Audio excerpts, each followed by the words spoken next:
performances stagnate. Then they get even worse. You know, they arrive on for the fight out of shape, not looking in shape, barely made weight, sluggish. You know what I mean? That's not going to be me. I stay ready. I'm always in shape. You know what I mean? You're not going to catch me out of shape. Win or lose, I'm going to be ready to go. No ego. You know, you can't have an ego in this game. We've all won. We've all lost. It is what it is. Just keep going, keep doing your thing, keep working hard. I'm a cocky motherfucker, but if you come in, you get me. If you come in and you get me, I'll stand before you, I'll stand before everyone and say, you got me. I'll get you next time. And that's it. Every human being, everyone in here at some stage, we face loss. We've all lost something. You know, guys aren't doing it because I know what their training's gonna be. Right? So I know if I do this consistently over time, the gap's just gonna widen and widen and widen and widen and widen, and they won't be able to get that back. So to me, it was just common sense. I'm like thinking, how can I get an advantage? Oh, start early. And this is right after that playoff game. We flew back to LA that night, and I got home, it's probably like 3 in the morning, and I went down to the high school, which is down the street from our house. And the janitor let me in the gym, and I shot all day. All day. I mean, all day. And I didn't leave the gym. I just kept shooting and shooting and shooting and shooting and shooting and shooting and practicing and practicing. And I got a chance to let out the steam of this. Well, no. In order to succeed at this game, you must lose a fucking shitload of times. You know what I mean? You must lose many times. You know what I mean? So it is what it is. We all have we all have the same emotions. We have all won and we have all lost. It's a sport. It is what it is. You know, just get on with it. Look to learn from it. You know, the day you stop trying to learn is the day you start losing. You know what I mean? So I'm always going to learn, regardless of the result. You know what I mean? Win or lose, I will take something from it all. And you know the way people say you learn more from your losses and things like that. That is true. You learn a lot from your losses, but as well as that, you learn from your wins. People can say, let's say you beat a guy, and you're at the beating that guy. You're a winner now. You know what I mean? You're a winner. So now I get to take the foot off the pedal. I don't need to learn so much. I'm at the beating this guy. I'm a winner. You know what I mean? That's gonna stop you. That can take over people, especially in this game. When you're signed to the UFC and there's all media things going on and there's people looking for pictures and shit. That can take over. That can make you feel like you're bigger than you are. You know what I mean? That happens to guys. You ever see guys that I see guys all the time coming in that are around this company since day one. Their performances just stay the same. They stagnate. We had a game against Toronto in 2000, and Vince was tearing the league up. My back was jacked. But like the perception of that, like what? Kobe's missing the game against Toronto, Vince Carter, because my back was really spasming. But people will be like, what? Oh, he's ducking Vince. Excuse me? No, I don't think so. So I would be in the layup line like, okay, there's a lot of days where, you know, you can rest and recover. Today ain't one of them. Your back can bother you any other day. That shit ain't bothering me today. He gonna have to see me today. Yeah. Oh man. Yeah. Break you down.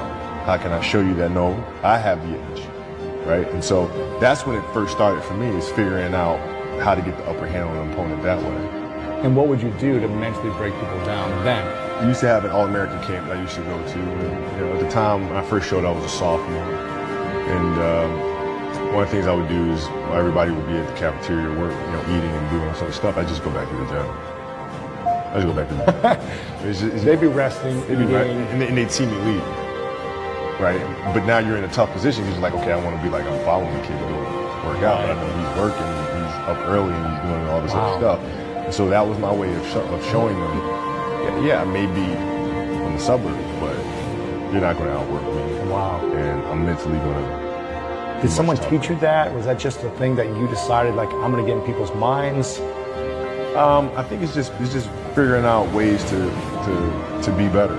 I don't know how a loser on the night feels, because we have all lost at one point or other in our lives. You need to stop putting your hand out. Everyone wants handouts. Everyone wants things for free. Or everyone, you know what I'm saying? You've got to put in the work. You've got to grind. You've got to go through the struggle, and you've got to get it. If you deserve it, go get it. You know, don't complain, don't cry. Get the fucking work and go get it. I've been listening to laughter all my career. I've been listening to them laugh my whole career. They've been laughing. What? An Irishman win a Cage Warriors world title? Hell no. You serious? An Irishman? An Irishman win a fight in the UFC? Hell no. Laughs all around. Okay, you gotta win. Now he wants to win a world title? Hell no, he's all talk, he's all hype, he's a joke. Laughter all around at the Joker. Then the Joker goes and wins the world title. Now he wants to win a second world title. More laughter. Listen, the sound of laughter and the sound of doubt motivate. A lot of the kids that I was playing against were inner city kids. And so they're looking at me as if, okay, this kid's soft. Right? He's from the suburbs of Philadelphia. His father played in the NBA, played professionally. He got it easy. Born on second, you know, all this sort of stuff, right? And so they felt like they could try to be physical or try to intimidate me and do all this other stuff, which they couldn't, right? But now I'm saying, okay, well, you're trying to attack me. How am I going to attack you? How can I mentally figure out ways to break? What does losing feel like to you? It's exciting. Why is it exciting? Because it means you have different ways to get better. There's certain things that you can figure out, that you can take advantage of, right? Certain weaknesses that were exposed, that you need to shore up, right? So it was exciting. I mean, it sucks to lose. Right. But at the same time, there are answers there.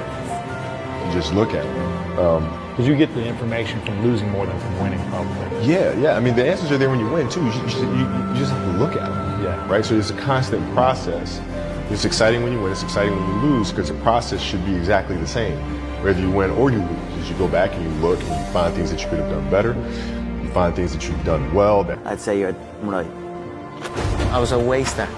Got that, called that a lot, you know what I mean? But like, and then when I start getting that focus and realize, you know, I'm gonna make this happen. And then now that has happened, I'm making it happen. It's depressing times for a lot of people in Ireland. There's a lot of bad stuff going on in the country. A lot of people are struggling. Everybody's struggling. But now since them seeing me chase this dream, it's giving them an energy, and I see a new lease of life in them. And that alone spurs me on even more. So it's all just a perfect storm that's happening for me. And that is why I have this tunnel vision, and that is why I'm willing to kill every single man in my path to get that belt, you know what I mean? To secure the future, from my family's future, you know what I mean? That's what I'm doing it for. Well, I'm doing it because for the love of movement, and I'm also doing it to secure because I recognize that it will secure my family's future. So why not take full advantage? Something that I love can actually secure my family's future and make us live a good life for the rest of our days, you know what I mean? And it's not work. I don't work, I live. You know what I mean? I don't have a job, I just have a life.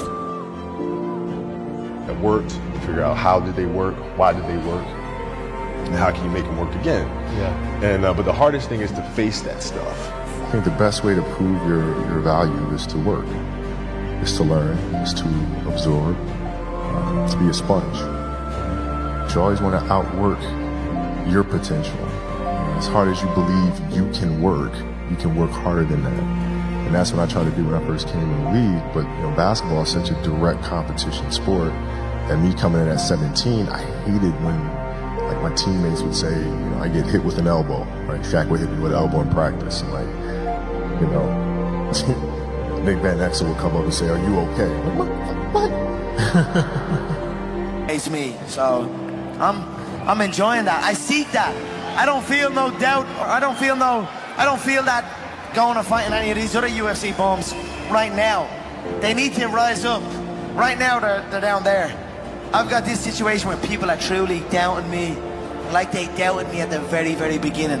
And that's motivating for me. That's what's going to drive me to the gym when I need to go to the gym and to put in that work to get that win. Stripping that all back to the start of your career, a man with a dream, you know, training in the gym day in, day out. If somebody said to you, you'll have or you'll be as successful as you are now, what would you have said back then? I believe you. That's what I would have said. Because I did believe. Yes. I believed in it. I had very few people who told me that. I had a small group of people that would tell me something like that. Other than that, it was just me telling myself. Yep. So if someone came up to me and told me that all the way back then, Wow, are you okay? What the hell's wrong with you? You know, so like I always had that extra chip on my shoulder. So like every day of practice for me was really trying to annihilate everybody that I was playing against. Because I wanted to prove you don't need to babysit me.